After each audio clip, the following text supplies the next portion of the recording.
I'm sitting here with David Gray, and we don't have any topics. I sent him no questions. We're just going to talk about tendons. I think this is going to go pretty good. So, David, tell everyone what's new. What's new? Not much, to be honest. Same old, same old. We're working with people, building out a bit of a team, like in terms of trying to get more staff involved and physios, coaches. Still doing a little bit of traveling, bit of education, but mostly the same old, same old. Just me having to be better at saying no to stuff, which is tricky. Because I'm sure you know, you get more opportunities, but something you would have jumped at a few years ago, now you're like, nope, can't do that. Or, yeah, I can do that, but it's at the expense of something else. So, yeah, that's it really. Um, You've lost weight? oh, dude, I just wasn't eating for a bit. I gotta plug my Yeah? laptop in. I just wasn't. Yeah, I just was on a schedule of chaos and not eating. So, I dude, noticed on your I was down face. like I was You're down like leaner. I was down like 20 pounds. I'm probably down like 10 now. Okay. And yeah, I didn't have to. It's just yeah, it's 20 pounds. Like one, I haven't weighed under 200 in a long time. I just wasn't had no appetite, and my sleep schedule was all messed up. And yeah, but I was good. I was still playing ball. I was still doing everything I needed to do. This was probably touching on the when you talk about pain, biopsychosocial is probably the social element. I had such a social life for about 2 weeks, so like yeah. But at the balance, I can never balance the biopsychosocial. It's always like either one is really good and the other ones are lagging. Yeah, but you're gonna tell me. You said we were talking off air, and I didn't want you to keep going. I want you to talk about it here. Patellofemoral pain. You had a case of patellofemoral pain. Tell me about it. Yeah, so uh, before Christmas, probably September, October. My right knee historically was my patellar tendon knee, and it's mostly fine now. Flares up a little bit the odd time, but I always try and like hit it because there's a serious amount of pathology there, and there's always going to be. I just punished that thing. I ground that thing into absolute like just demolished it for so long. So I try and hit it regardless of pain all of the time because it's important for me. And yeah, I went through like a few week period of doing my kind of ISO stuff every day on it, and I was doing a lot of leg extension, and it was feeling better. And sometimes it gets very puffy and like fills up with fluid, and then that it could fill up with fluid. It could get very puffy on me just from doing my ISOs, or the ISOs could be the thing that like seems to take away all of that. So it's a little bit up and down, but for the most part, that it feels better. And for that few week period, I decided, right, I am going to just every time I do a set on my right leg, I'm going to do a set on my left leg as well. And my left knee blew up. It absolutely blew up, and it was like it got so inflamed, so hot, so angry, and I had like a tiny history of a little bit of knee pain on that side as well. Just patellofemoral pain, tiny bit, a little bit of clicking and stuff. And I know everyone says the noise doesn't really matter, but when it's sorer and when it's more inflamed, there's more kind of clicking and cracking in there. So yeah, it completely blew up, and I tried to fix it with the same stuff. Then I was like, I was just trying to fix it. I'm like, I'm going to fix this. What's the exercise? What's the loading? And eventually I just had to step back and leave it. It had to settle down. I let it settle down, and then I tried to get back in with more load again. And you said that you're kind of on the idea that you can do similar things for maybe the patellar tendon as the patellofemoral joint. And I would agree, and you said that maybe it just needs an extra day in between. And I would say even more than a day for a lot of these cases that I've seen. It needs like maybe twice a week loading, and then fill up the buckets of all the other stuff that you can do as much as possible. It just, especially if it's a bit angry, you seem to need to let it settle down and stop trying to fix it. Just fucking stop. Just leave it, offload it. And two, it seems to need and like and want much less frequency of loading than the tendon. So that's kind of where I'm at with that as well. And three, it seems to like avoiding, not just me, but a lot of people, we have got a lot of success from almost completely avoiding loading in full knee extension. So just pretend that first 15 degrees does not exist. Do not go there for a little while. And that seems to work really well. And if we need to try and keep our strength up in that, because we get a lot of like ACLs and different people who sometimes they pick up like a bit of a fat pad impingement, or different people that come to us, and we just try and avoid that extended position for a little while, particularly in the open chain. Closed chain seems to work a little bit better for the extension, but usually we just avoid it for a few weeks, let it settle down, load the mid-range much more, and that seems to work well. When you say not extension, are you talking just on a leg extension or extension in general? We probably definitely the leg extension, not definitely, but probably leg extension. And even in our split squats and stuff, we try and we just leave that last 10 or 15 degrees. I think there's a lot of load going through the patellofemoral joint at that stage, but you don't seem to get I don't know, is the juice worth the squeeze in terms of how much quad you can get in that in that top range, rather than just kind of staying out of that range and keeping the tension on the quad for longer, you know? Yeah, I had my worst case I think was in California for like a month and a half, and it was like the outer quad. I don't think it was IT band, like my vastus lateralis was just, every time I moved I could feel that thing just tensed up. Tried foam rolling. I don't know if I did dry kneading. I did a lot of things. But I think when you talk about the heavy loading, I was still trying like patellar tendon rehab, and I was loading leg extension daily. I was doing heavy squats. I think I was doing all these things that were making that vastus lateralis even more tense. But when you say only like twice a week loading, that's like heavy quad and knee loading. You're still doing knee stuff on the other days? Yeah. As much as you can of everything else, as much as they are willing to do, as much as you can, as many days as you can. But we would probably start with twice a week, like Tuesday and a Friday, let's say, for someone. And it gives them at least a couple of days in between those 2 days, and that seems to especially if it's a bit angry, that seems to let it settle down. There's nothing worse than, especially for I found like a patellofemoral joint, going into a session where your knee is already a bit sore and a little bit angry, and you're going in and you're trying to load your quad, and it's like, oh, is this good or is this not? So I've seen that extra day does seem to make a difference. And then we could before I would try and like keep pushing the intensity of the exercises, I would nudge that forward, but I would just try and add in that extra day then.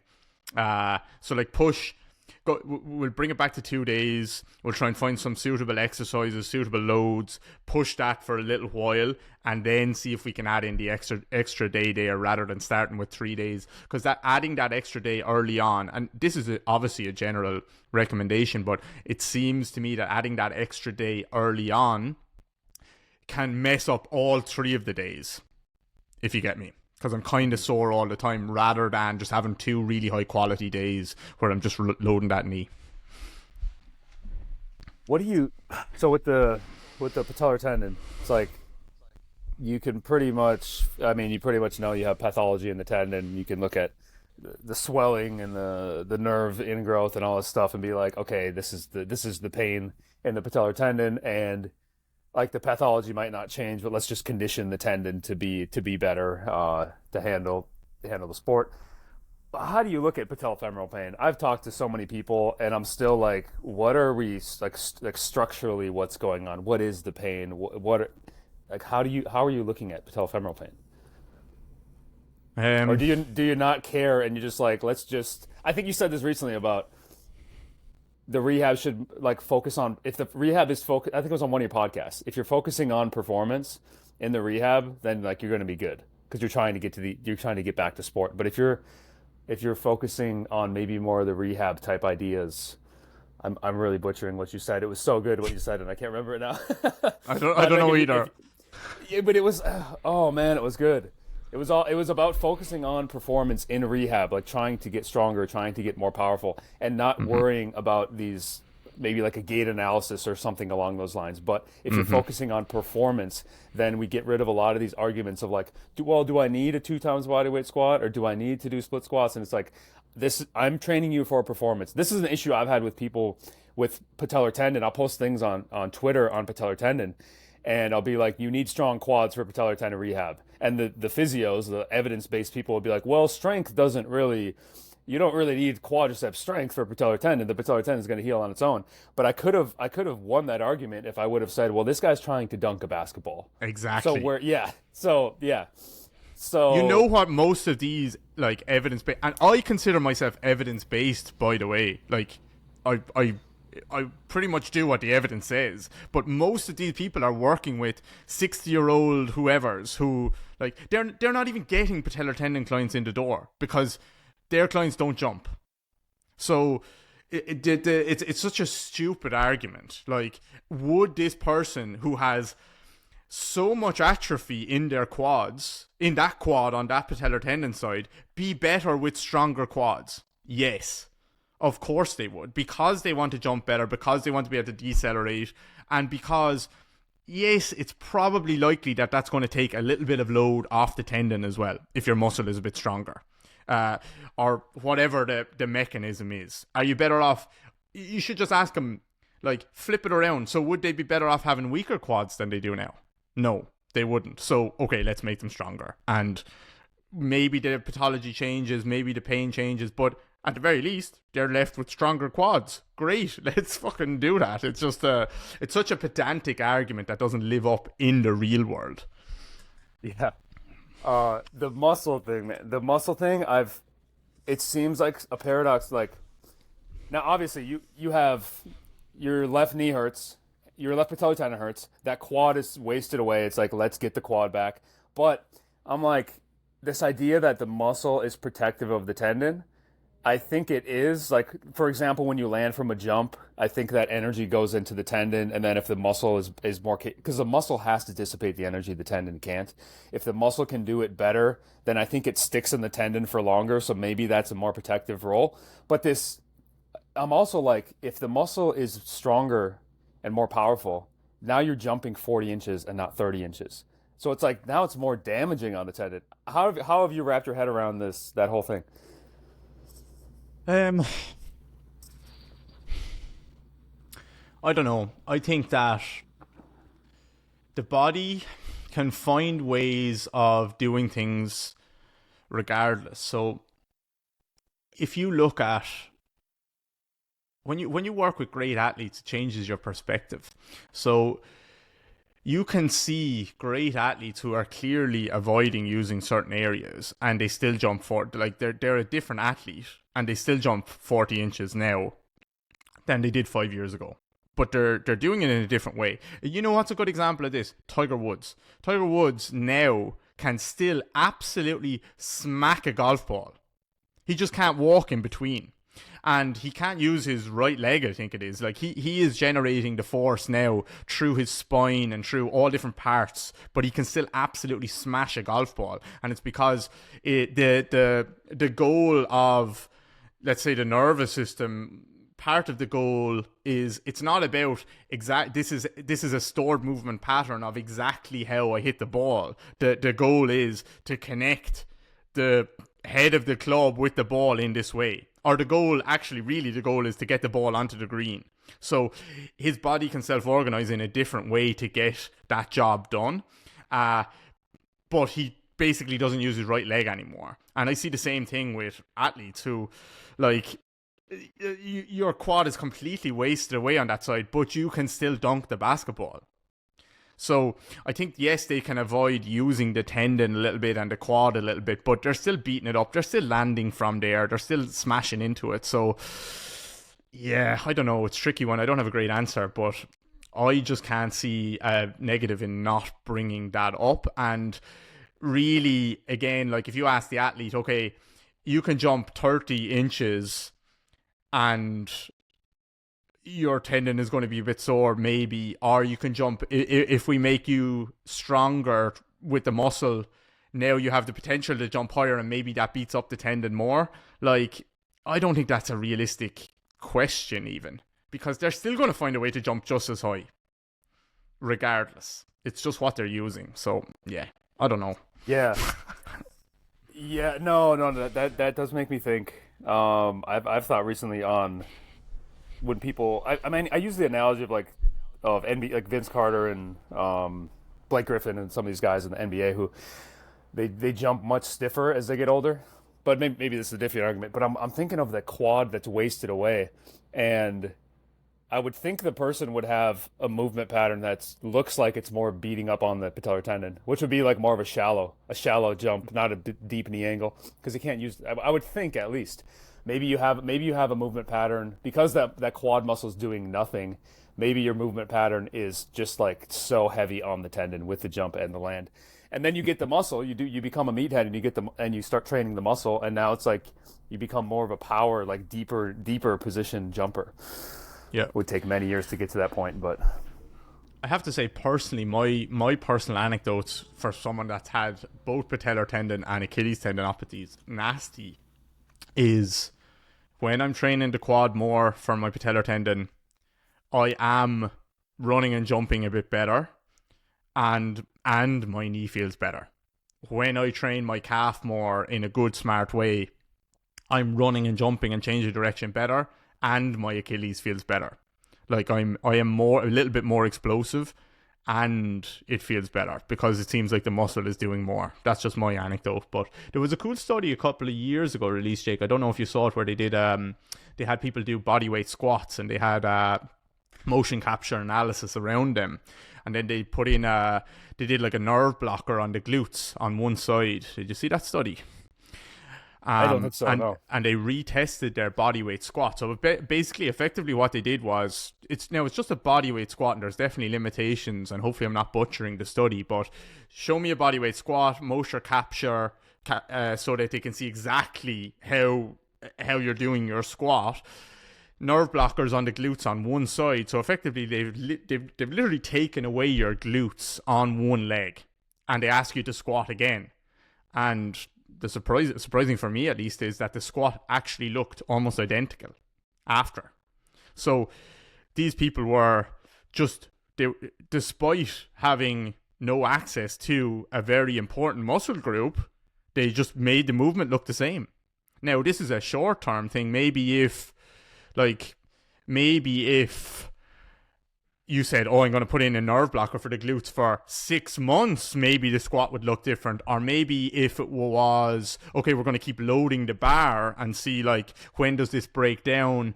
Or maybe if it would be probably a better study if you looked at a gait analysis or a single leg jump, because you're looking at the glutes on, or you're taking away the glutes on one leg. So maybe that kind of lateral or frontal plane stability might be missing.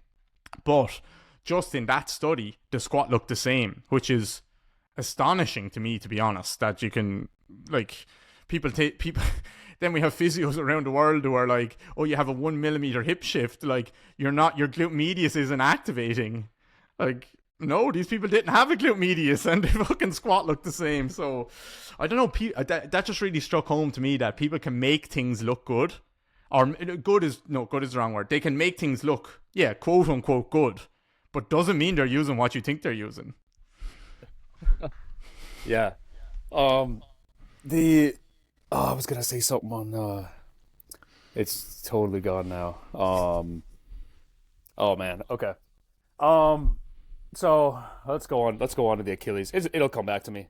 I've probably got thousands of questions. Hey, Achilles tendon rehab, and I'm just message back, David Gray.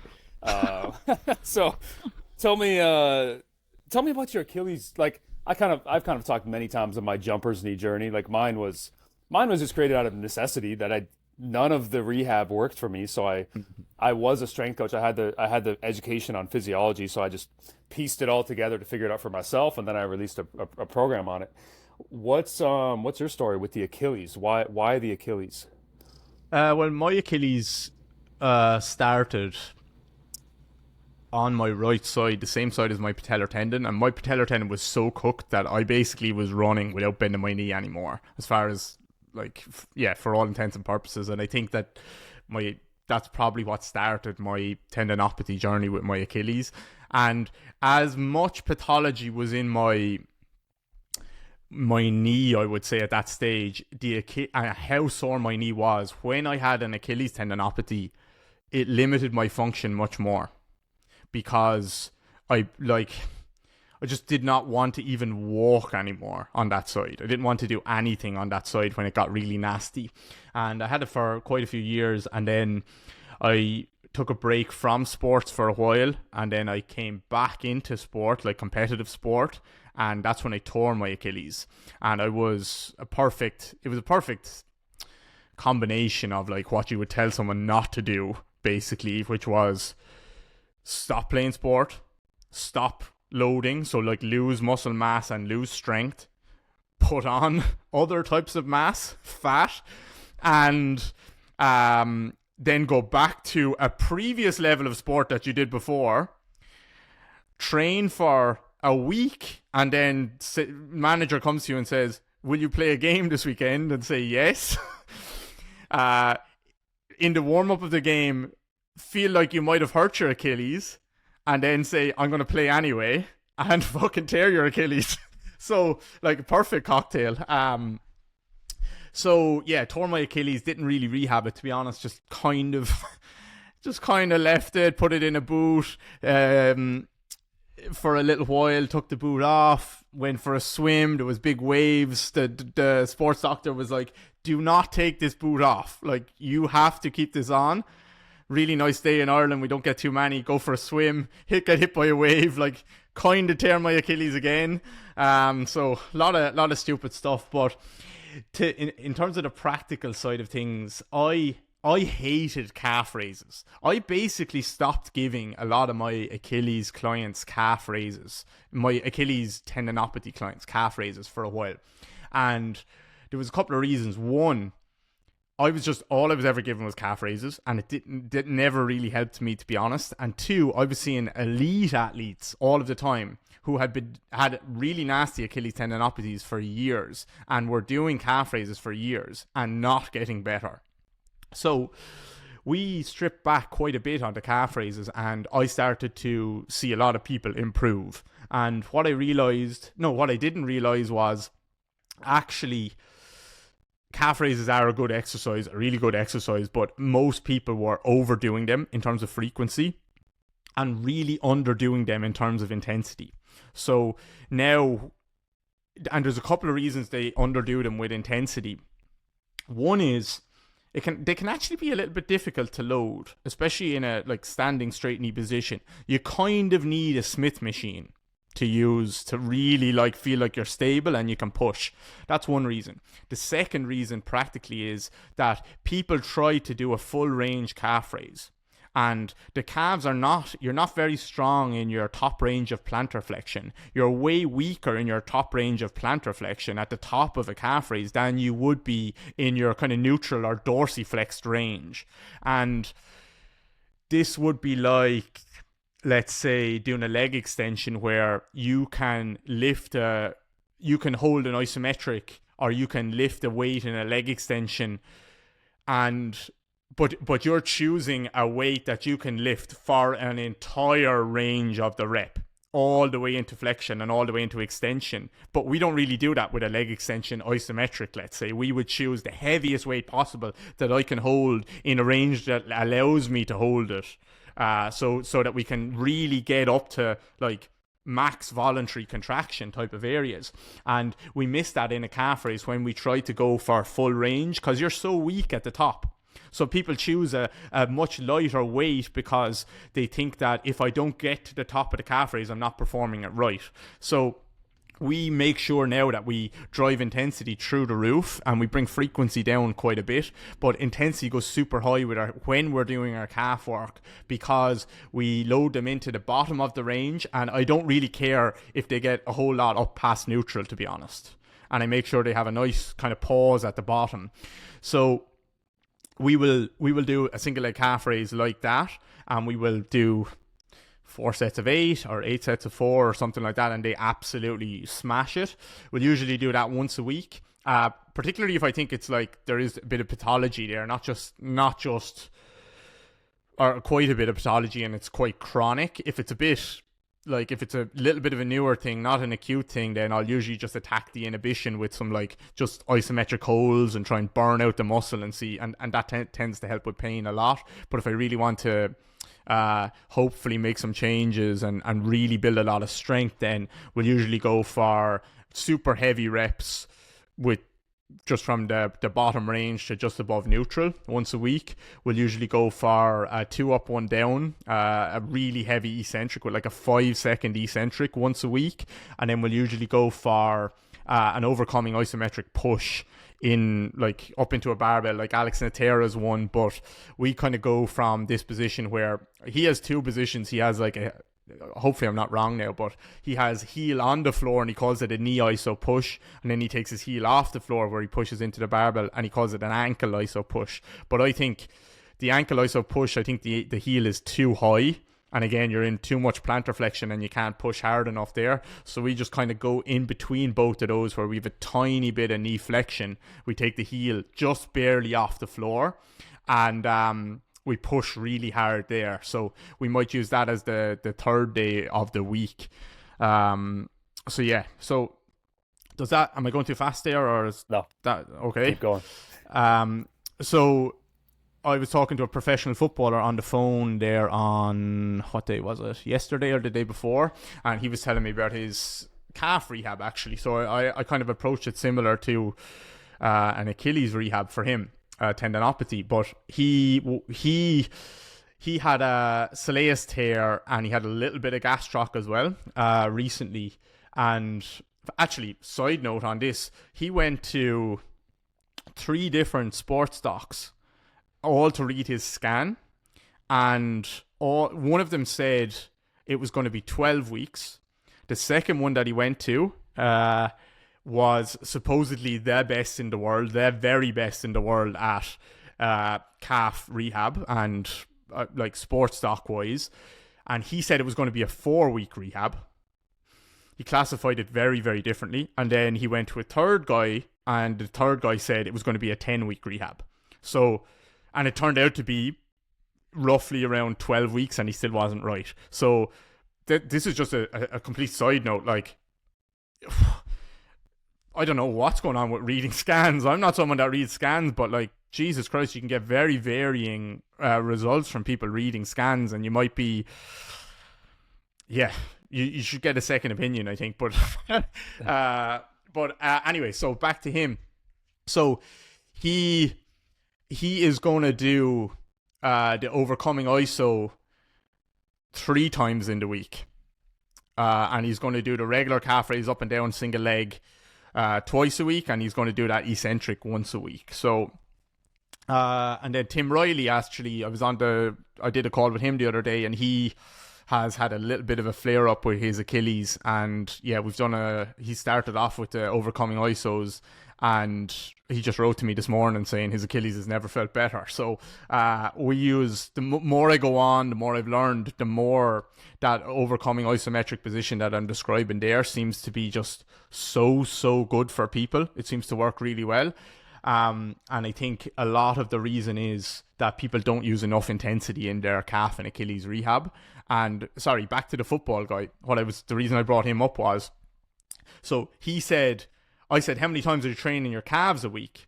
Because his rehab isn't going as well as it could be. How many times are you training your calves a week? And he said 3 times. And I said, okay, like what kind of intensity? And he said, I'm going to failure. This is a strong guy now. He's 6'2", like professional athlete. I'm going to failure. And I was like, okay, what does that mean? Okay. And he said, so this is where you have to question people. Like, you can't just trust them that they're doing what you think they might be doing. I said, sets and reps wise, what are you doing? And he said, I'm doing 4 sets of 12, 3 times a week. And I was like, okay, it doesn't sound terrible. And I said, what kind of load are you using? And he said, oh, just body weight. And this is 12 weeks into his calf rehab, and he's not using any additional load, and he's working with professional physios, working at professional clubs. So yeah, like that's just not going to be enough. That's just not intense. He probably got the frequency part right in terms of stop doing this every single day. You don't need to do it every single day, especially if your intensity if your intensity is high, you don't need to do it every day. But what he's doing, he could do that every day probably. Oh, okay. I had this question on. I've wondered this recently. I started posting about these. You did. I think you've done those overcoming seated or whatever it is, 3 second, 5 second isometrics. Yep. Like Falk Mersman and his group, that was like their way to improve tendon stiffness. But people are asking me, oh, are these better than the 30 to 45 seconds? And still, I'm like, part of it is I've had thousands of people on my program that have got better, so I'm like, I don't want to change things. But I don't want to risk changing things. I don't want to be like leg extension, 5 seconds improve stiffness, like because I think it's gonna blow people up. Like I've blown up people. I've blown up people with a 45 second leg extension isometric mid range. They even might go a little bit higher, and it still blows their patellar tendon up. So I'm like, I think it's just too much strain, too much elongation on the tendon. Let's go a little bit lighter, hold it for longer. They do that, they feel better. I decrease the time over time. But I don't have the Achilles experience. And I think that my idea that longer ISO is going to be less strain on the patellar, going to be less likely to blow it up. If you go heavier, you're going to blow that thing up. But I'm like, with the Achilles, with bad Achilles, can you get away with the really short ISOs and feel better? Like in Tim's case, is it more likely that the Achilles is going to respond better to super heavy ISO, or is patellar and Achilles kind of the same? I would definitely be more cautious with giving people the shorter isos with the knee joint um, than the Achilles. I feel like it's harder to blow the Achilles up in the gym, just generally. Like I feel like it's close to impossible to like really, really flare the Achilles up in the gym unless you're slamming 2 times body weight like fast eccentrics on a barbell or something like that. But I feel like a single leg wall, a double leg wall sit could flare someone's patellar tendon up if they're just not ready for it. So I think much more likely you can go more aggressive earlier with the Achilles. But someone like Tim, I think he's fine. I'm like, fucking try the high intensity thing straight away. If like he doesn't mind if I mess him up, I don't mind if I mess him up. And most likely, I know he has a high training age, and like most likely he can go there straight away and he'll know if it's okay or not. So that's why I would give that to someone. But yeah, I usually do the same as you, where I start with longer sets. So 3 sets of 45 seconds or 5 sets of 45 seconds. And then I have a mid-range one where I go to 7 to 10 sets of 7 to 10 reps, one set, let's say 7 to 10 reps of 7 to 10 second overcoming pushes. And I really like that mid-range one, or kind of middle tier one, because it gives people a little bit more time to build tension. I do want them to like push hard as quickly as possible, but realistically it gives them an extra second to build that tension up and maybe build that tension back down again. And I think that's a really nice kind of bridge the gap area for people. And then I'll bring it down to like 4 sets of 5 reps of 3 to 5 second push. And that's what I was doing with a sprinter who was with me today from Switzerland. She came in and we were doing that, and she's had a lot of foot problems over the years, and we were able to like, that's the highest intensity exercise. That's the only exercise, because she can't sprint right now. She can jump, she can do pogos, she can do, like hurdle jumps and stuff like that, but she's not sprinting. So there's no exercise in her program, because it's a foot problem, where there's like 100% push through your foot. Every pogo is a little bit, it's just submaximal. Every jump is submaximal. So that's the one exercise where we can get at least intensity and intention to be push 100%, and it's very safe. And I think the foot and the Achilles can handle that, because it can handle so much load. Patellar tendon, I would definitely be more cautious. Have you thought of why that is? I've thought if I did a 3 to 5 second leg extension, I'm just gonna blow up my patellofemoral. That's what I feel like I'm most sensitive to. But Yep. do you think it's like so like the Achilles longest, I don't know the longest, strongest tendon in the body, but like patellar's shorter and fatter. Uh, I don't. The patellar can also get calcific, like calcific at the um patella, right underneath the patella. I guess you get calcification at the Achilles, but yeah, I still am like, what is the reason why you can really go hard at the Achilles and not the patella? Is it because of I don't know. Is it because of the Achilles you just use in everything you do? And patellar, you're not really using unless you're like, well, I guess if you go up and down stairs, but you can walk around and do things day to day and not really use the patellar. I still am like, I'm glad you cleared that up because I've just been like giving that suggestion, but then I've been wondering, okay, people with Achilles are going to think they have to do 30 to 45 seconds. And a part of me is like, I don't think they do. No, think I don't think they do either. Yeah. Do you have any speculation on why? Nah, I'll leave you figure that out, Jake. You're. I think no. I'm kind of with you on that. That like, I feel like even when if I say the words, like, overcoming isometric 3 seconds on the leg extension, even for my patellar tendon side, I get like a shiver in my body. I'm like, oh, my knee is going to be sore. But like, nah, is my ankle going to be sore when I do a overcoming isometric into a fixed barbell? It's like, no, it's not.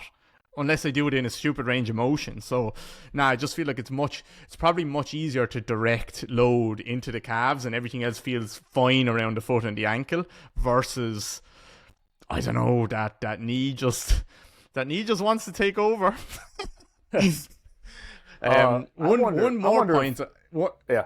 Oh, go on. This is okay, my one was off topic, so you go.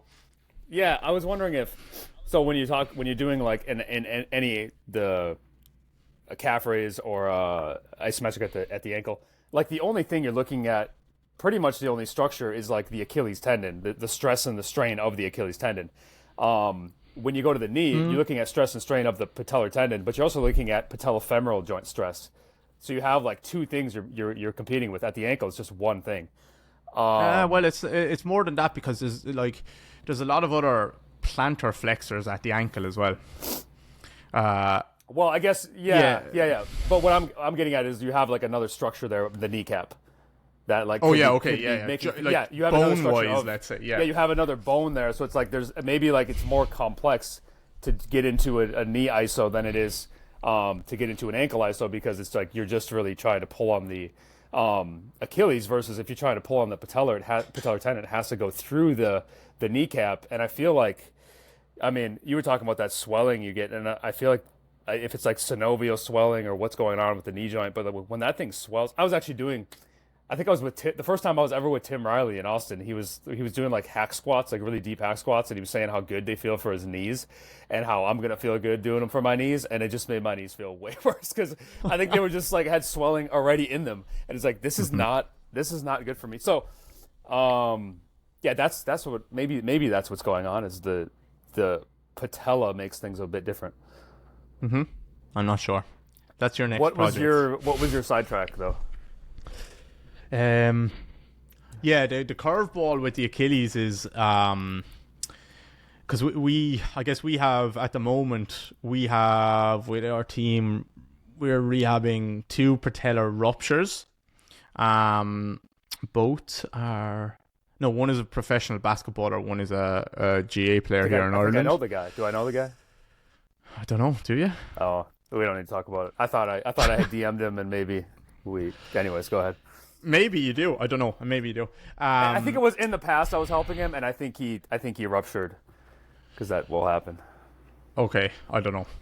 And then I'm rehabbing one Achilles rupture, another professional basketballer, and the Achilles rupture one. This one in particular has been kind of tricky because he had several years of Achilles tendinopathy, but it was insertional tendinopathy, right? And he has a Haglund's deformity there. And he eventually ruptured, and the surgeon obviously repaired it, but he didn't do anything with the Haglund's deformity, so that's still there. And we've rehabbed it, but we've had to be... One, when you're rehabbing a rupture of an Achilles, you have to be so careful with lengthening the tendon. You really want to be careful with that for a long time. So that throws in a massive curveball in terms of ruptures, because how you're going to make the calves stronger, like the calves are going to be stronger and you're going to load them more in a more dorsiflex position. But after a rupture, you're trying to avoid that dorsiflex position. So now you're trying to get load into those areas in more plantar flex position, where there's more active insufficiency there and less of the calves are going to be working hard. So this has been a really tricky one for us along the way. And I'm really careful of, one, we don't want to lengthen that tendon too much, and two, I don't want to aggravate your insertional Achilles like before, because probably the reason, or part of the reason you have it in the first place, is this deformity there. So that's been tricky, and that's where I've used tons and tons and tons of, again, those overcoming isometrics in that kind of mid-range, just barely heel off the floor, knee tiny bit flexed, because that's really the only way we can absolutely smash him in those ranges, and we can't really go deeper and hold a stretch position or anything like that. So I found that rehabbing a patellar rupture, a patellar tendon rupture, has been easier. Or maybe the Achilles it just throws a little bit more curveballs in at you in terms of rupture wise. But again, that's just off topic, but that's another reason I've adopted so much of the overcoming ISOs. It just works so well for the Achilles in particular. Yeah, it's I want to say on that, but it's my first time trying the seated. I've read the Falk Mersman. I tried the seated calf raise heavy as I can, and it's like, it feels like my calf muscles are going to, like, I guess my soleus, it feels like it's going to pop. Like, the contraction is so hard, it feels like it's going to pop. And I'm like, I wonder if this is the level you need to train at to get strain out of the Achilles tendon. And if you're doing like a 30-second ISO, I think the strain is dropping after like 5 seconds on the tendon because the muscle is not pulling as hard. So I'm like, you really want to get some load through the tendon. How much are you getting on the Achilles with a 30-second? And probably because the forces going through the calf and Achilles are so high in sport. How much higher than Patellar? Quite a bit higher. I don't know. You hear all kinds of stuff. I don't know. Yeah. How does that happen, where like all these different studies say there's different amounts of forces going through, like vastly different? So I don't know. I'd love to just have a number, like it's probably this amount when you run at this speed or jump at this high, but I don't think we have that. I look at the soleus too, and like there's some anatomy studies on the soleus, and like all of the aponeurosis. There can be so many aponeurosis in the soleus. So I'm like, I just look at that and I'm like, that's not a muscle that's gonna. The muscle fibers are probably not going to be big like eccentric, isometric. I would think it would be more like an isometric muscle. And also from deer hunting, like I don't do the cutting up of the meat. My mom and sister and they like to do that. But she left a whole thing of meat one day in a jar or in a bowl, and they were all gone. And I'm like, cool, I'm gonna cook some of this up. And it was like scrap meat that's full of fascia and aponeurosis and all this. And I tried cooking it. It was disgusting. I gave it to the dog because that's the stuff we grind up for hamburger meat. So I'm like, I think a lot of hamburger meat, if you consume hamburger meat, you're probably getting a lot of collagen because there's aponeurosis that they're grinding up, and there's fascia, and there's all this nasty stuff that you could never eat like as a steak. It's just disgusting. But I look at the soleus and I'm like, the way that thing is built is like, maybe that's a reason why the forces, you talk about how high the forces are, and I'm like, that is such an isometric muscle that it would be a terrible muscle to consume if you were a cannibal. I would think that would be a nasty thing to cook as like a piece of steak because it'd be so chewy. It'd be so rough. I mean, but I wanted to go on this. All the fascia bros are going to be eating more hamburgers now. I think I was going to say on the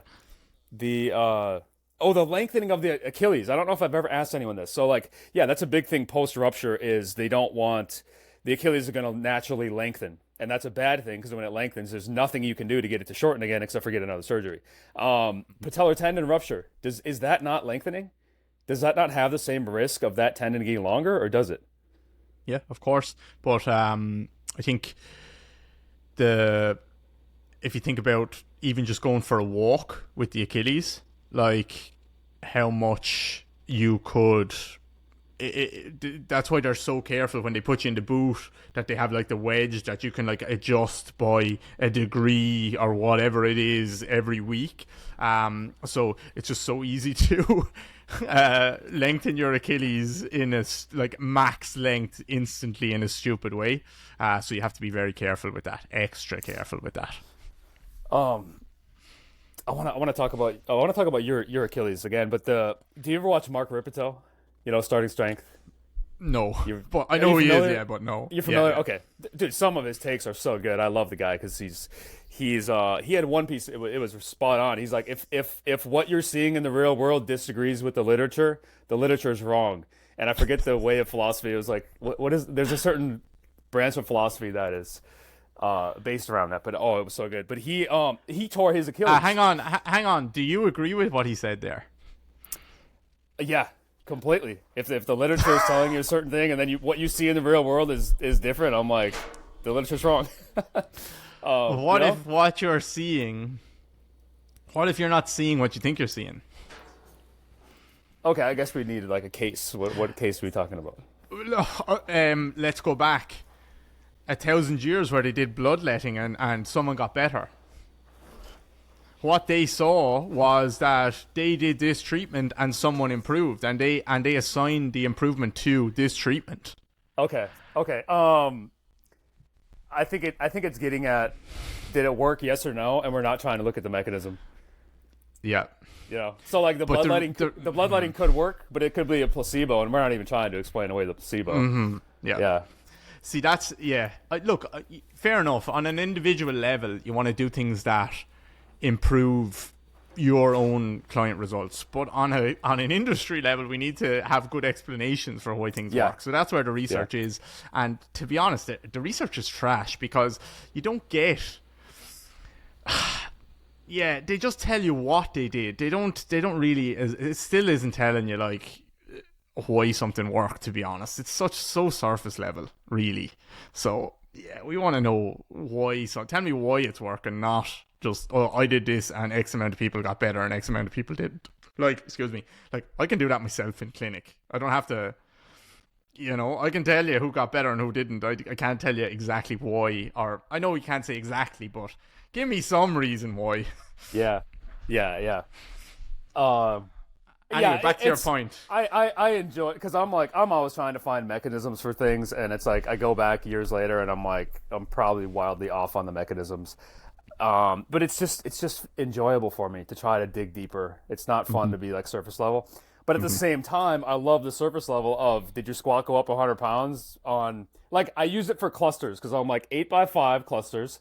It would disagree with the hypertrophy research, hypertrophy optimizers. And I'm like, screw you guys. I got thousands of people who got jacked on hypertrophy clusters. So that's why I'm like, what I'm seeing in the real world is people getting jacked, and the hypertrophy optimizers would be like, well, that's not the optimal setup for hypertrophy because you're not within the reps in reserve and whatever. It's like, I don't care. This program worked, and there's something to say about not intellectualizing something and just seeing the way, having the experience.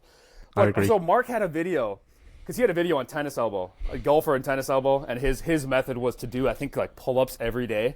Like 10 sets of 10 pull-ups, underhand, overhand, something like this. And I think he's had some good success with it, just aggravating the tissue, and then it maybe desensitizes over time or something like that. Maybe you're working muscles around the area. But he tore his Achilles tendon. He ruptured his Achilles tendon years ago, and he was telling his story. And he went to the doctor, and I think they repaired it. And then they told him to get in the boot and stay in like plantar flexion, like don't stretch your tendon. And immediately he's like, screw the medical system. I'm throwing the boot away. And he said he went and did rack pulls with like 400, 500 pounds. And he was completely fine. He's like, I've been fine ever since. You don't need to listen to doctors. And I was like, okay, that's cool. But like, you're just this fat old dude who's doing deadlifts and squats. You're not jumping and sprinting. So you don't have the risk of rupture. If you're going to tell an athlete to do this, you're going to go re-rupture an Achilles. Yeah. So like, terrible advice. Like, just look at what you do with your life. You don't do the things that the people that rupture their Achilles. If that's like an NBA player, you're gonna re-rupture. You're gonna re-rupture that thing right away. Like, we don't need to avoid re-stretch or overstretching the tendon. Yeah, that was going to be my if you didn't say that, that's what I was going to say. I was like, I presume he's not running or jumping. He's just lifting something off the floor, which, you know what? Maybe he actually did the right thing, because he will have a bit more range of motion than if he listened to the doctor. But he ain't never doing a pogo. Never mind fucking a dunk. Yeah. When you did your Achilles, was it a full rupture? Nah, it was just a tear. It's bad enough tear, but not a full rupture. And funnily enough, my brother had ruptured his Achilles, I think 12 weeks earlier. I don't know the exact time, but so when he ruptured his Achilles, I got the phone call to go and pick him up from training. I went up and picked him up, and he was like lying face down. Yeah, all the team were there, and I walked in, and I just looked at him, and he was just shaking his head, and like they were all the physios were looking at his calf and like poking it, and I was just like, oh shit. So anyway, I brought him home, blah blah blah blah blah. He got his surgery, he got his boot. So then 12 weeks later, Kira was bringing me home from my game when I had torn my Achilles, and I rang Tony, my brother, and I was like, never guess what I just did. And I was like, I'm on the way to the hospital to get a boot, and he said, no, you can have my one. I'm going to take it off.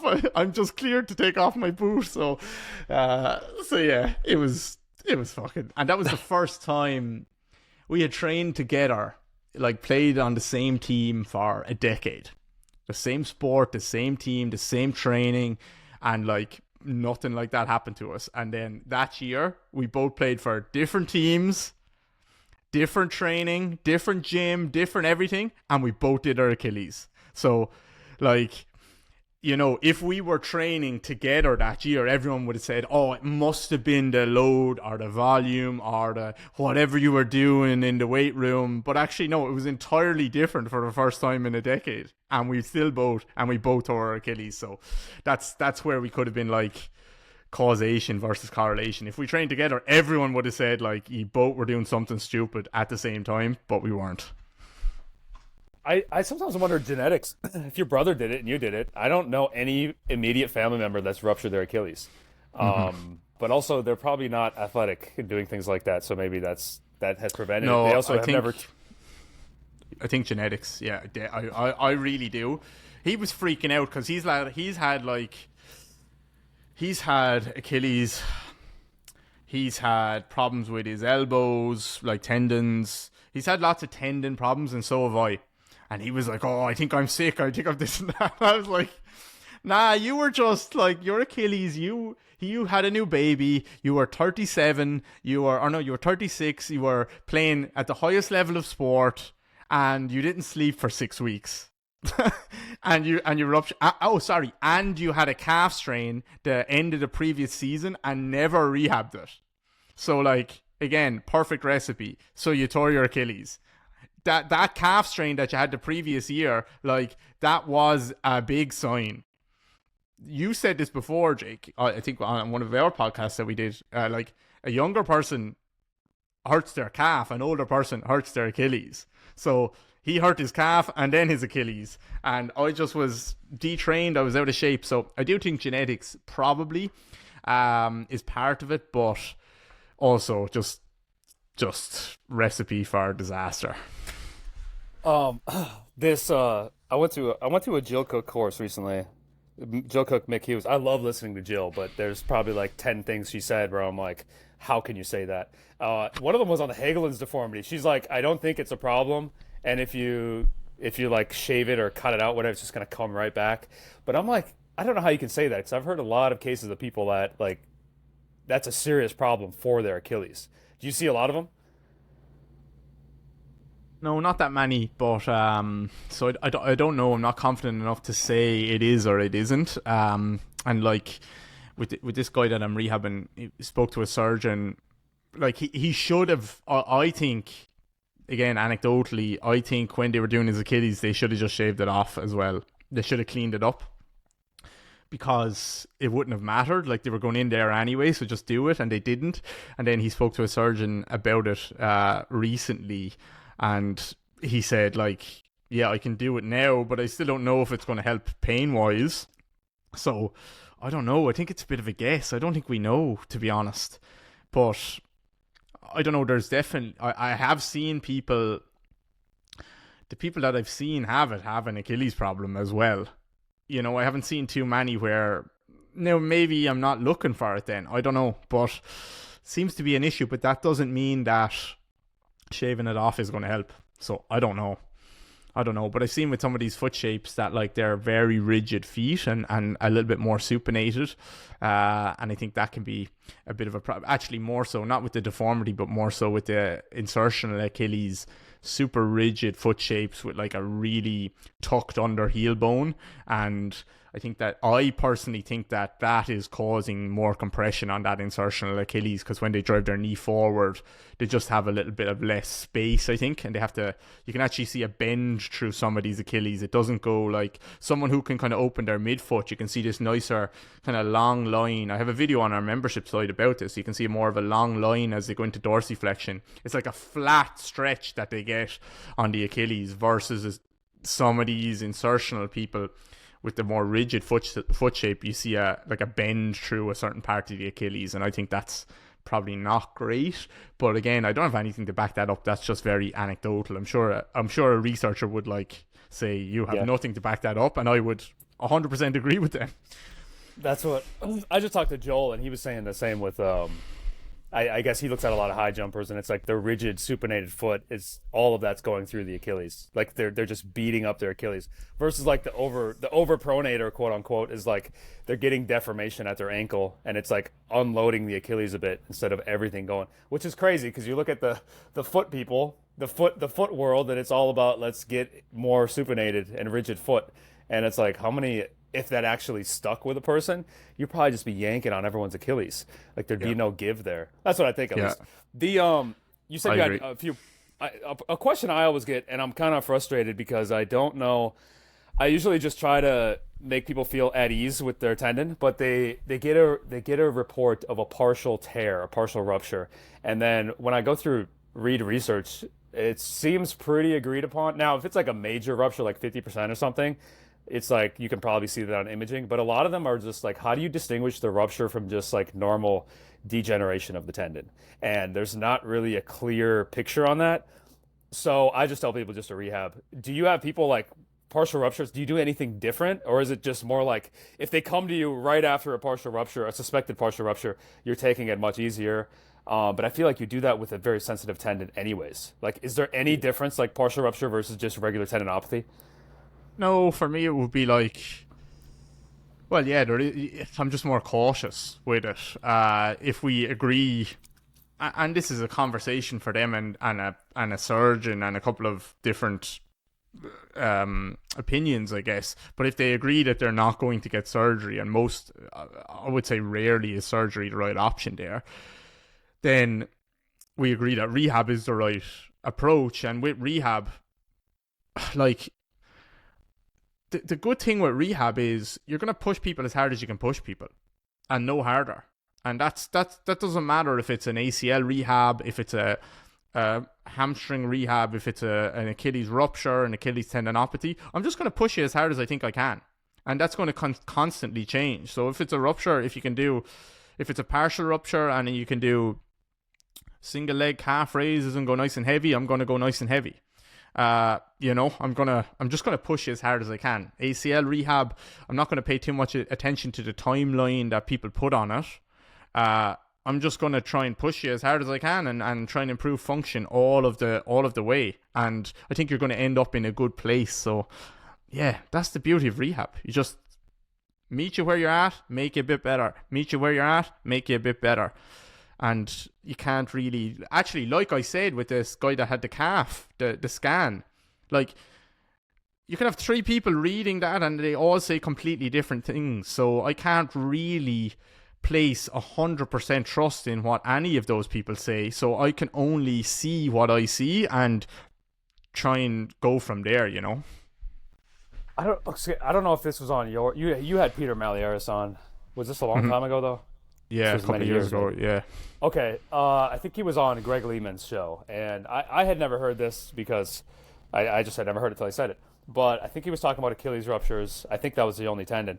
And he was saying how it's a weird thing because there's no pain in the rehab process. And I'm like, is this for all tendons? Because for a tendinopathy, it can be like, all right, let's load it. What's the pain response? Like you can even do pain. Well, pain during kind of sucks because it can warm up.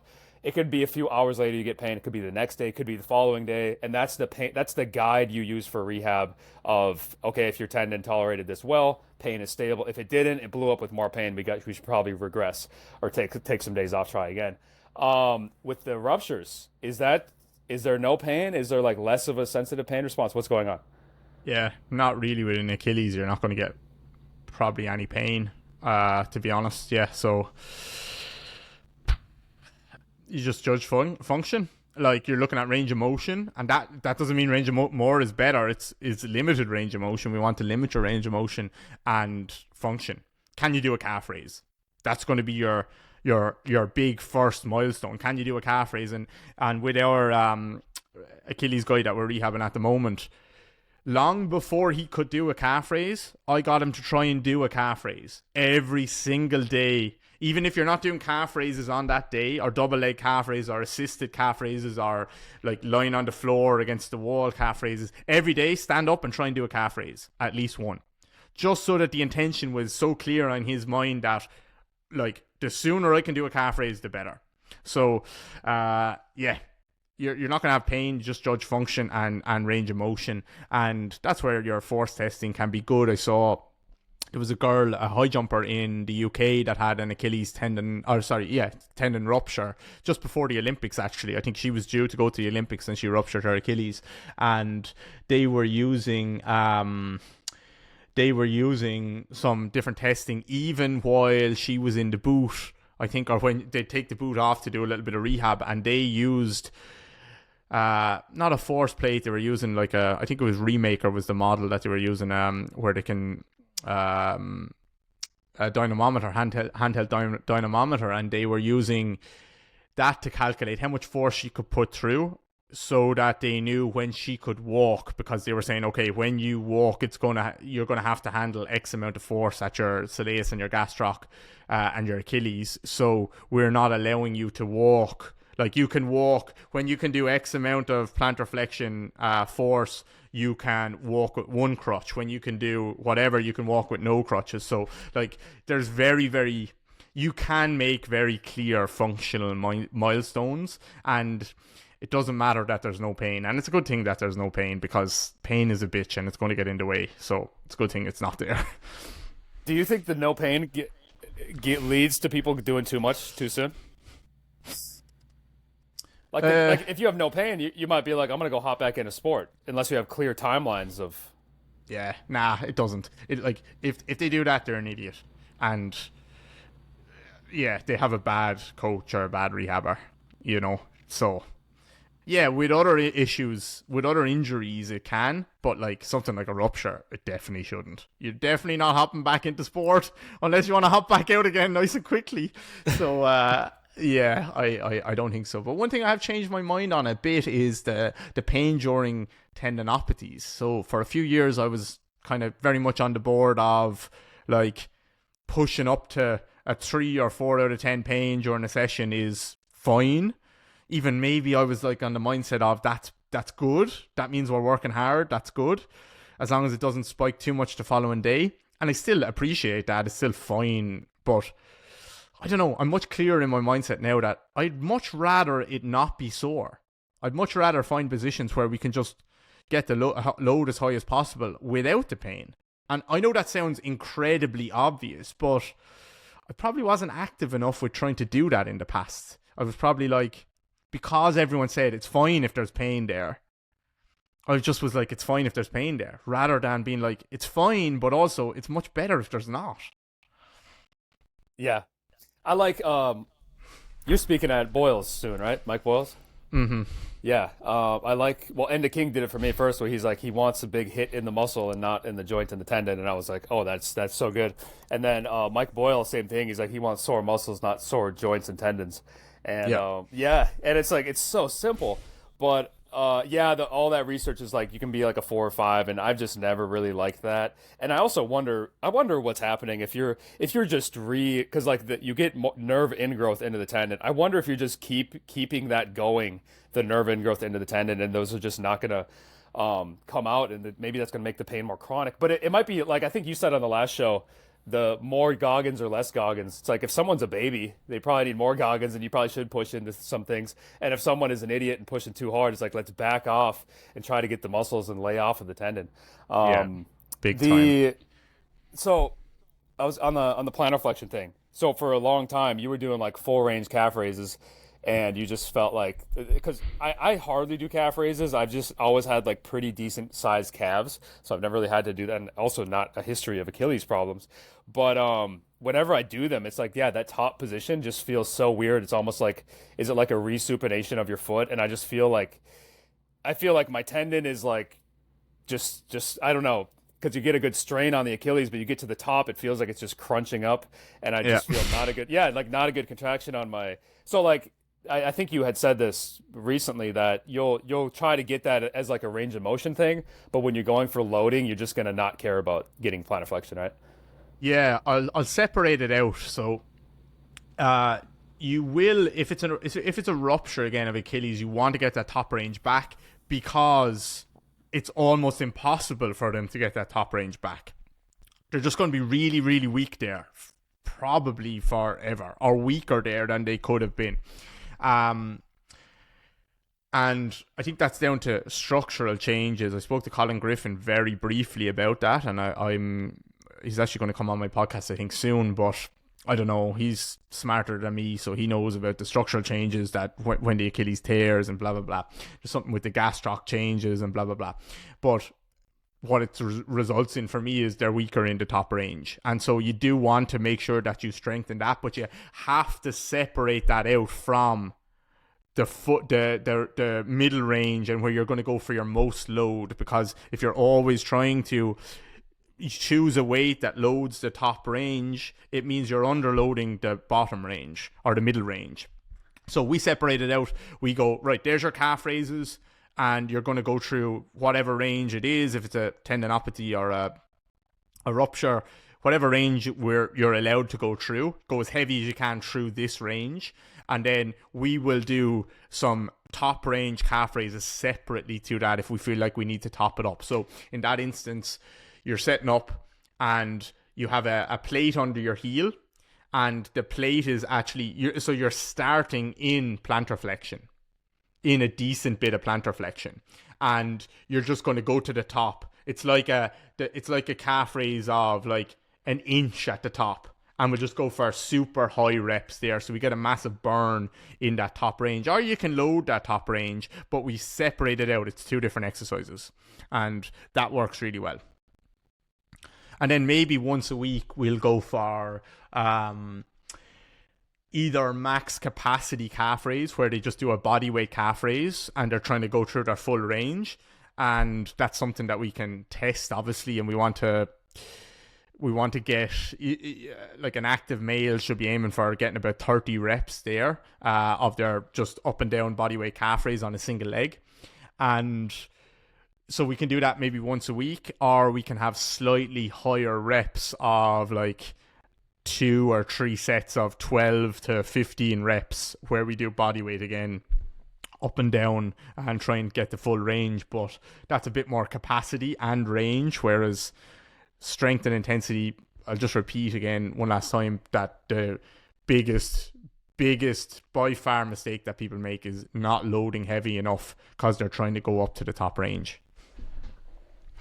You talked about Alex Natera, and I gotta get him on at some point, but he has those jerk isometrics, right? Where you're starting from like a relaxed and then you're jerking into something. And I've just wondered, what is the effect on the tendon? And because I just feel like it's such a sudden yank on the tendon, almost like a plyometric. That's what I would think. And I'm like, if you're doing an isometric, you kind of want a therapeutic effect. And I'm like, is that negating the therapeutic effect because you just yanked on the tendon? I guess you would know with like pain symptoms or something. I don't know. Have you played around with the jerk type ones, and what do you think?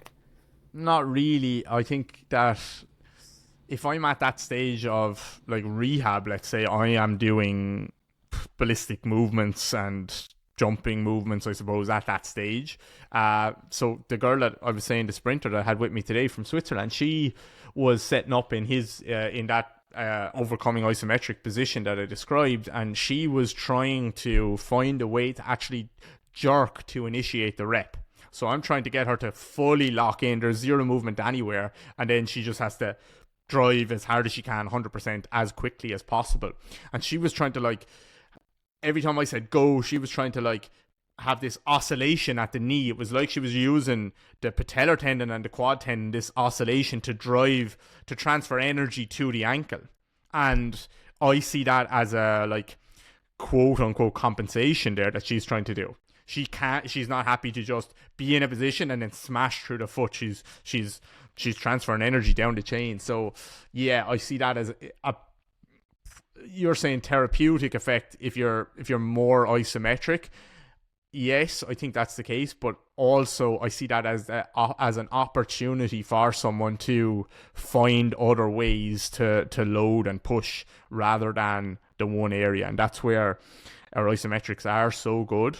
Overcoming, yielding, whatever they are, long or short, high intensity or not, you can be much more clear with what's working and what's not working. It's not just about how much force you can generate, it's in the right area. And I think that's where the true isometrics can really be most valuable, is you have almost no choice but to use the tissue that we're trying to use.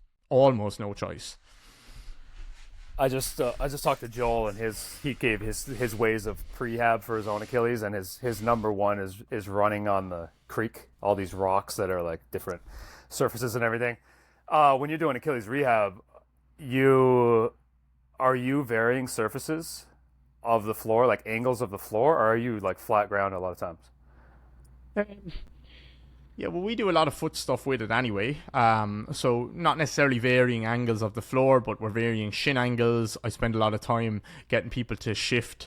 So if you think about the shin is going to be a big driver of everything, really, the position of the shin and the movement of the shin. So we're going to have plantar flexion and dorsiflexion. We have where we can get the shin to IR and ER, and then the one that people don't really talk about is, let's say you can get, so if your foot is planted on the floor, you can get the foot and ankle to evert and invert passively and actively. And this, how much I can go into this on the podcast is kind of tricky because it almost needs a visual. But let's say I plant my right foot down in front of me, and then I do a lateral lunge. My right foot stays put. I lunge over to the left. So my body, my center of mass is moving to the left as my right foot stays planted. So now my right knee has gone inside my right ankle. Yeah? Are you with me? Yeah. So if I allow, as I do that, I'm pulling my center of mass away from my right foot medially. And if I allow my right foot to roll off the outside, then that's a passive eversion of my right foot. And that's what will happen as I do a lateral lunge, unless I actively invert down into the floor to press the outside of my foot down into the floor. So this is a way of getting I almost think about it as the top of your shin inside the bottom of your shin. And then I can do like a curtsy lunge where I lunge back behind myself and out laterally the other way where my right foot still stays put. And now, if I keep pushing further and further to the right, my whole foot is going to actively invert unless I actively press it back down into the floor and evert back down into the floor. So we don't really spend too much time varying surfaces. We spend a lot of time manipulating the center of mass so that you have to use different muscles. So like, I guess what Joel is doing there when he runs on different surfaces and he's hitting different rocks, what he's getting is a lot of eversion and inversion, and then his muscles have to have more everter activity, more inverter activity, more plantar flexor activity. The bones are spreading so that the transverse arch is spreading. There's a lot of variety there. But it's difficult to get that at a certain stage of the rehab process because maybe you can't run yet. Maybe you can't do that yet. So I think a lot of people bring in a lot of tools to manipulate that so your foot is even like some people have like a sand pit in the gym or stones in the gym so you can walk and step on stuff. I think that's a good idea, but we've kind of found ways to not really need that, and that's just making sure we're manipulating our center of mass around, and that's forcing us to actively evert very hard and invert very hard. And we use that a lot with like shin rehab as well, tib post, all that stuff works really well. And we do that, all of that stuff, we do that with every Achilles person, and I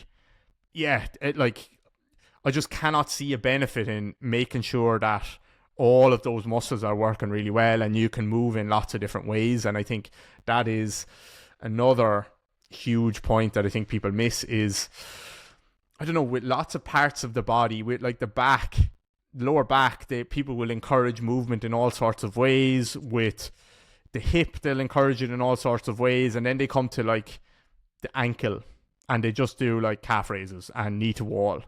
And then they come to the knee and they just do a leg extension. And that's not to say that you can't get great results doing that, but I just don't see a negative in just getting it moving in lots of ways. And I think that inhibition that comes along with pain doesn't just cause the quads to stop working as well as they could have. I think that it's just a sore knee, so you're probably missing a bit of hamstring as well. You're probably missing a bit of, I don't know, like all around the knee. And that's the same with the ankle. I think the Achilles, you're probably not working any of those muscles as well as they could. So why not train them? Yeah, I don't know why. This study yesterday, it was on feet straight, toes in, toes out, and it's like looking at the sliding of the collagen within the tendon. And I guess first they found that people with tendinopathy, their tendon doesn't slide. It's just like, it's a thicker tendon and it just kind of all moves as one unit. But then it was, if you turn your feet out, you actually get more sliding. So I was like, I wonder the practical applications of that. But they're probably, I mean, that's just like, I think that's pronation. Like you're getting just, I guess, more movement maybe at the ankle. I don't really know why it would actually happen now that I say that. But with people with tendinopathy, Achilles tendinopathy, that calcaneus being stuck, is that like a thing you see with everyone with Achilles tendon? Or no, I would say more so with that insertional Achilles. I see that a lot where it's kind of just it just tends to be a lot more rigid down there. Now with a regular mid portion tendinopathy, I think it can show up with any shape. Some people have more mobile feet, more. Yeah, you'll see it with everything, to be honest. So it's not necessarily that you're working on mobility there, but you might be just working on variety and loading for the foot so that it can access different shapes without worrying about if you're getting more mobile. I found research on the heel wedges for insertional. The people put heel wedges in. Maybe this is the group we talked about at first, the 60-year-old people that just want to go walk without pain. There's no performance concern. And heel wedges helps with insertional. I guess it helps with mid-portion. I don't know which study this was, but I was listening to a podcast it just makes sense. You're going to be straining the tendon less because that heel's not dropping. What are your thoughts there? Have you given that out to anybody? Day to day, just wearing heel wedges or not? Yeah, or a shoe which has a little bit more of a higher heel. Yes, we do. Yep. I think it can help. I think it can help with certain people who just want to walk better, but mostly we work with athletes and they're in season and they just are looking for a little bit extra relief, and I think that is actually super helpful. Just making sure, like, don't be stretching it during the day. Like, you might get short-term relief, but stop doing that. Make sure you're getting your nutrition right. Make sure you're getting your sleep right. And then here's a shoe or a little wedge, and let's try that out for 1 or 2 training sessions and see how it feels. And whether it's placebo or not, I personally don't think it is, but like, who am I to say? But I think it tends to have some kind of beneficial effect. All right. Last one I got for you. If you got time, right? Yep. I think I told you 90 minutes. We're at about hour 15, a little bit over. Upper body tendons. I pretty much spend all my time on patellar and then a bit of Achilles, so I can try to understand patellar better.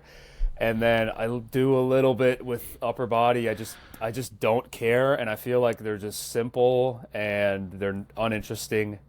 But you've worked with people with like finger, wrist, elbow, shoulder. You've worked with all these tendons. What is this like?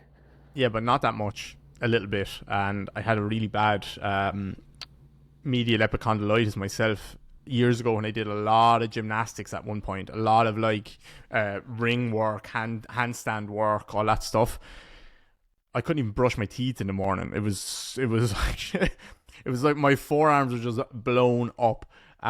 It is, I don't know, the typical like procedure in that world back in the day was tons of dowel type of stuff. So you hold the stick and you're going into pronation and supination and ulnar deviation, and you're just moving your wrist around. You're doing it with a bent elbow. You're doing like those, those you hang off the edge of the bench, and you're doing those like finger curls with the dumbbell, all that stuff. So like it seems like they're on the same track as what the Achilles and the patellar tendon are doing there, and you'll see a lot of climbers that have nasty enough tendinopathies there, and they seem to value like strength training quite a bit for those areas.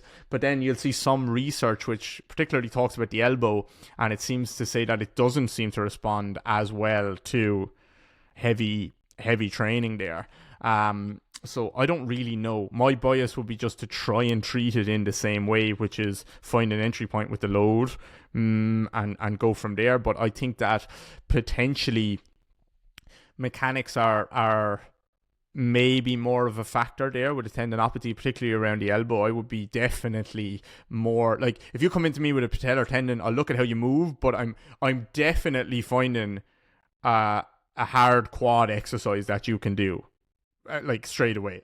Maybe I'll do a few other things, but I'm definitely finding an entry point there. If you come in with the elbow, probably finding an entry point there where we can load straight away, but I'm most likely going to spend a lot more time looking at how your shoulder and your wrist and stuff moves as well. But again, that's just my bias. I probably don't have a strong reason for that, except for like, I don't know, there's a lot more degrees of freedom in around your wrist, your hand, your shoulder, and I think you should have access to more movement there. And you see some people just like, you try and pick up a pen off the table, and if you can't pronate and you can't turn your wrist down, you are going to turn from your shoulder. You're still going to find a way to pick up the pen. So there's so much kind of more ways of getting stuff done in the upper limb. So I try and open up those movement options again as a bit more of a priority than lower limb.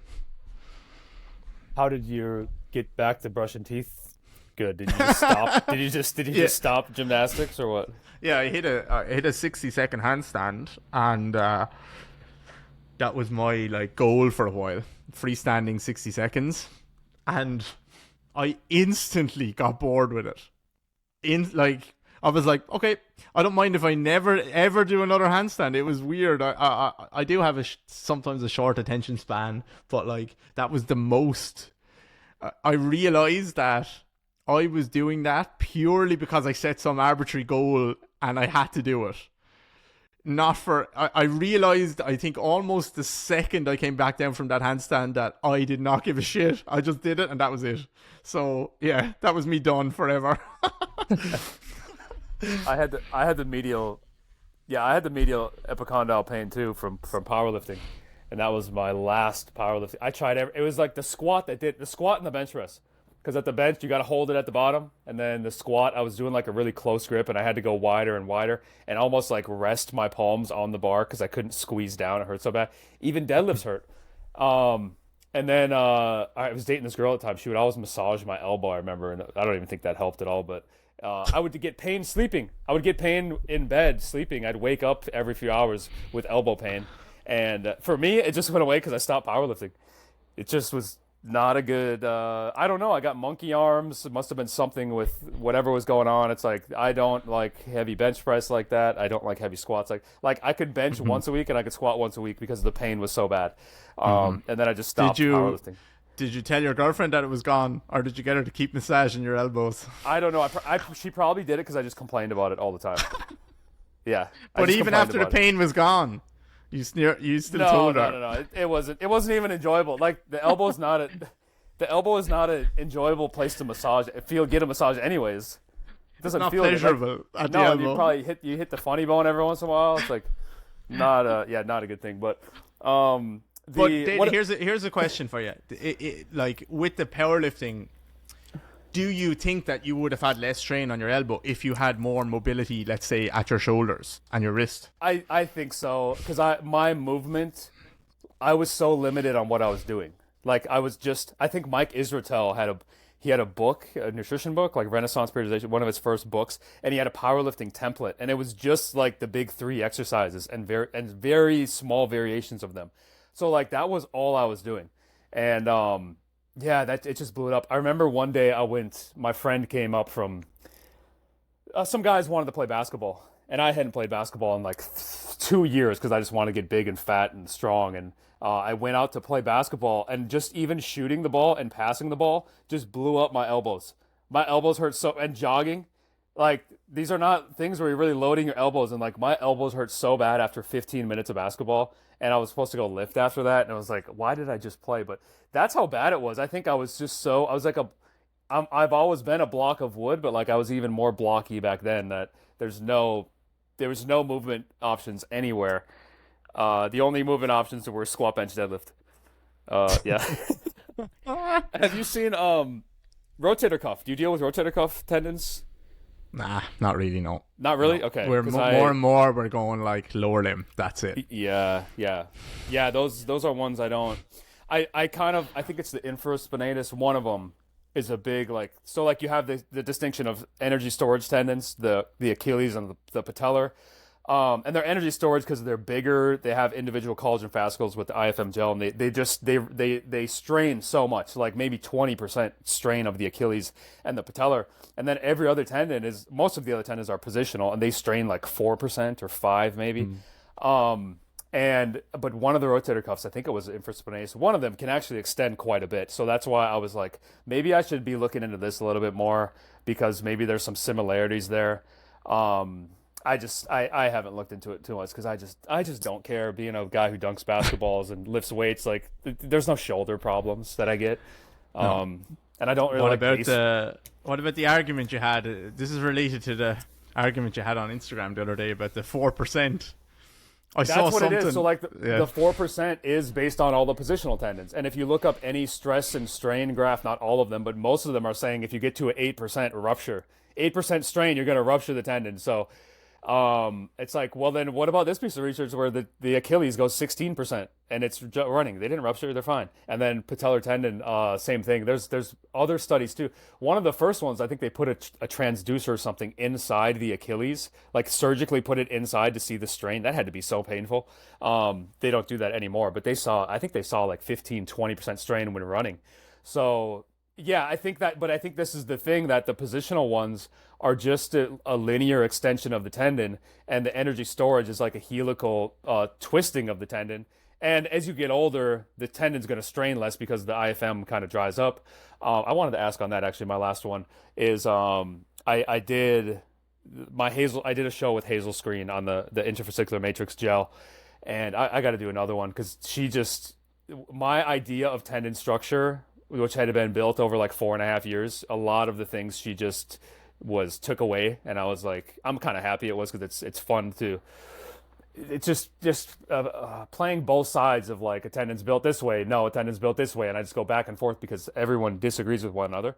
But I would think she's saying in horses it dries up pretty linearly with age, and then you would get these energy storage tendons. They're not going to strain as much, so they're not going to be as extendable. And then I was just looking at older athletes, and I'm like, they just all seem to move stiff. And yesterday I was getting an upper body pump at Planet Fitness, and I was like, this stiffness in people as they get older, if the bones are the same and if the muscles are the same, is the stiffness coming because the tendons don't extend? Is that is that the reason why we get stiffer with age? Any thoughts there? Good question. Um, I would find it very difficult to pin it down to that. Yeah, exactly. Exactly. I would Exactly. But I be, want to. But yeah. I want to. Yeah. Everything in your life, you're like, you see someone crashing a car beside you, you're like, I wonder something to do with his tendon. Like I was hunting and a turkey came by and it was limping bad, and I'm like, that's got to be the Achilles. You were like looking at the turkey, showing him a calf raise. But I know, like Um, I was playing ball at LA Fitness a couple weeks ago, and this guy went down, bigger guy went, like the story you said with your Achilles rupture, same thing with this guy.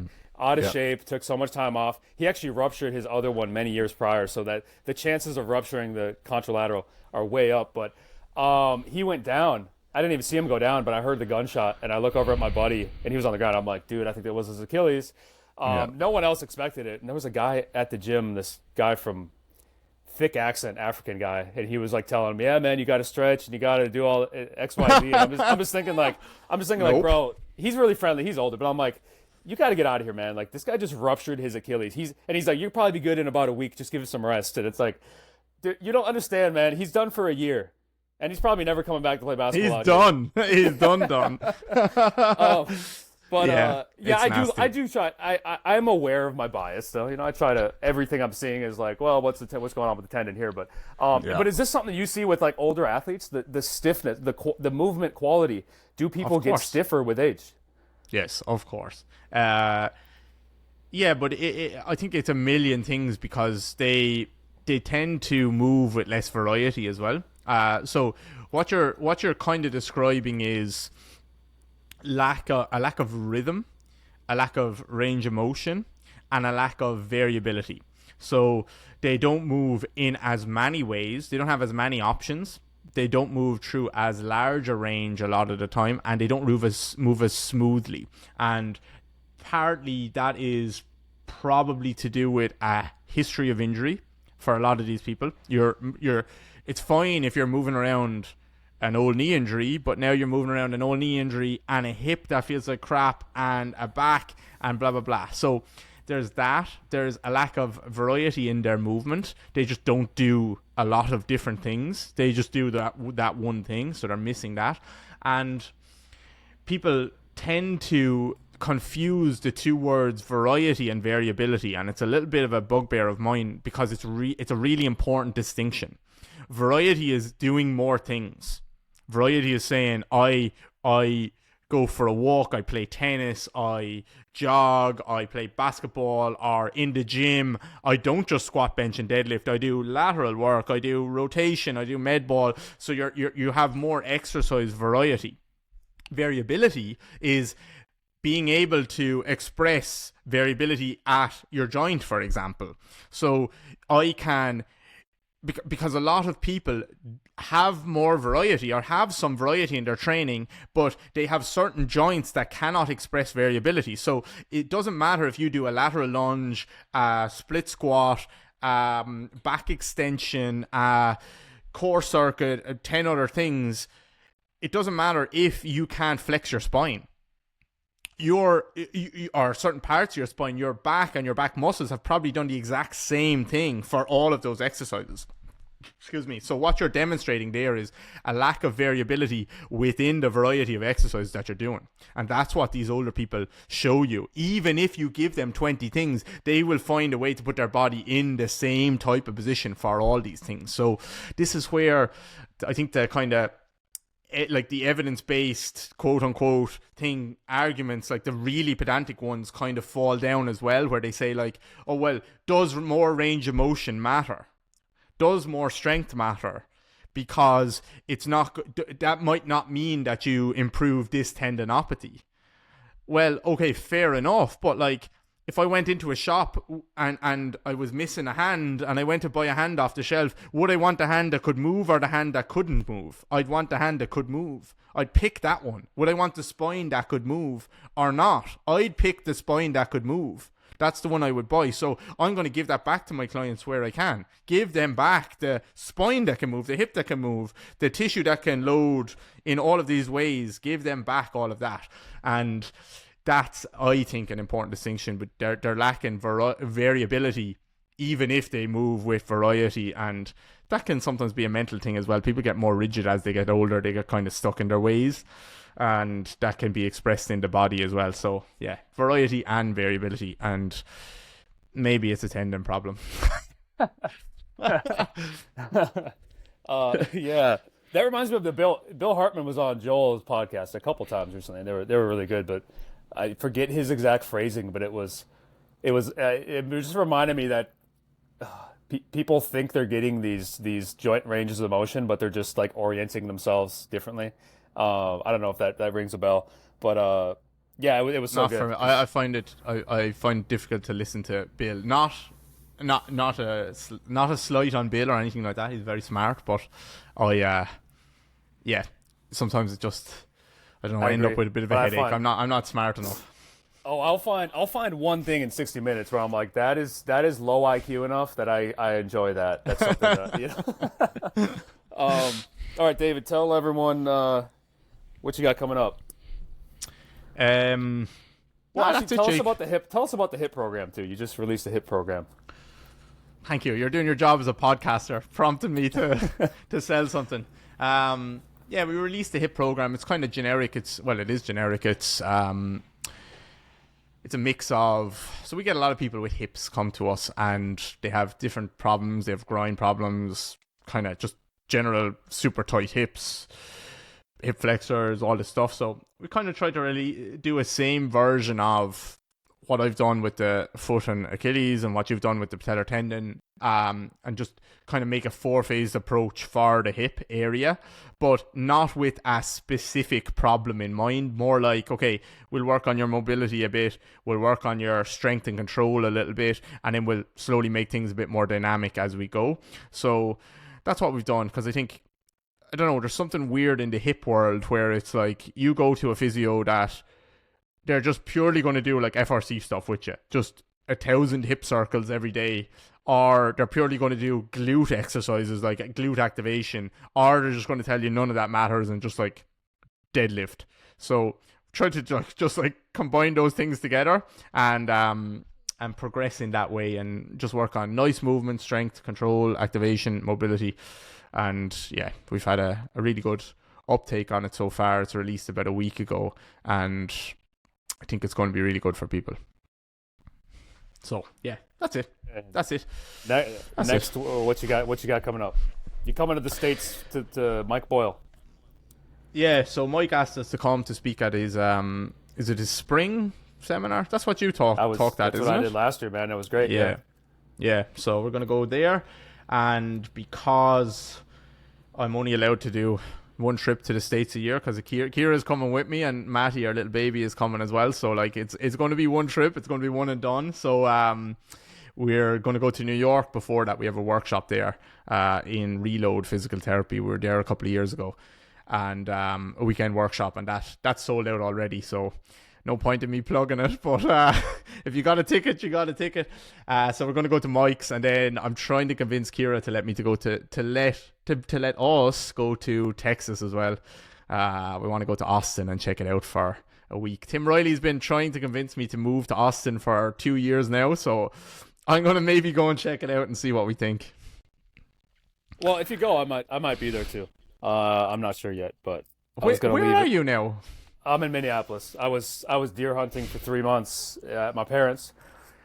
Got 3 deer. It's more for it's a family thing. Like I get to spend time with my dad and my niece, nephew, sister, brother-in-law. That's cool. And I live in a shack for just live in a shack for 3 months deep in the woods. We hook up a car battery for lights. There's no electricity outside of that. There's an outhouse. It's fun, and I just the tendon stuff just really bogs me down. So it's like I need long breaks. From it. So yeah, I might go down to Austin though. I was planning to do it. Where's Minneapolis? Whereabouts is that? It's kind of close to. It's in Minnesota. It's in the middle of Minnesota. It's like 3 hours from where my parents live. So I spend a lot of time in Minneapolis. And is that where you're from? My parents are from Wisconsin, Northwest Wisconsin. Okay. It's the biggest city next to us, which is 3 hours away. Okay. But yeah, I spend a lot of time here. It's just the winter, man. After Christmas, there's so much snow and it's so cold. It's depressing. And I try to leave, but I probably will. You know what I And at get some really point, jealous Tendon. of? I'd Yeah. love to be able to say, come to like you guys be commenting on each other's posts saying like, yeah, come to Texas and we'll do a dunk session, and I'm like, come to Texas and I'll fucking watch you dunk. Or like Tim actually said, well, he was kind of saying, oh, if you come to Texas, like there'll be loads of opportunities for you.